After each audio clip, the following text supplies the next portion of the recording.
گوجری زبان میں اپڈیٹ سنیے۔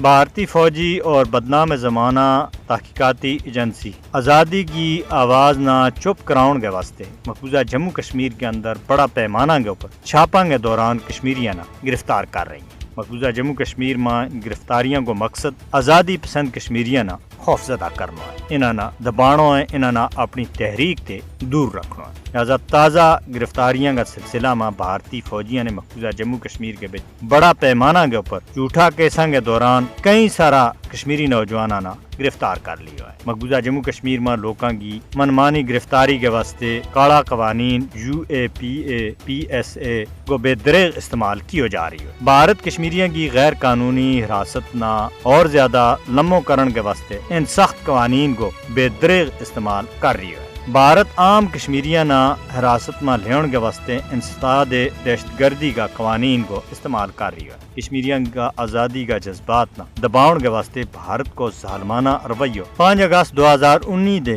اپنا آخری کنڈا تک پہنچ گیا ہے۔ گرفتاریاں کشمیریاں نہ محکوم بناؤن کے واسطے بھارت کی مودی حکومت کی بدنیتی اور مایوسی باقاعدہ طور پر ظاہر ہو رہی ہے۔ سیاسی طور پر متحرک لوکاں نے گرفتار کر گئے بھارت مقبوضہ جموں کشمیر کے بچ آزادی کی آواز نہ دبانا چاہ رہی ہے۔ منمانی گرفتاری مقبوضہ جموں کشمیر کے بچ بھارت کی ریاستی دہشت گردی کو باندھو ثبوت ہے۔ مودی حکومت تنازع کشمیر کا حل کا تمام پرامن ذرائع نہ تباہ کرنے کے اوپر تلی ہوئی ہے۔ بھارتی جابرانہ اقدامات کشمیریاں نہ آزادی حاصل کرن دے نہ اس تے پہلا روک سکیا ہے اور نہ آئندہ روک سکیں۔ کشمیری اپنا حق خود ارادیت کا حصول کے واسطے ہر ایک قربانی دیون کے واسطے تیار ہیں۔ لہٰذا ان کشمیریوں کے خلاف جاری کریک ڈاؤن کے واسطے بھارت نہ پوچھے جانا چاہیے۔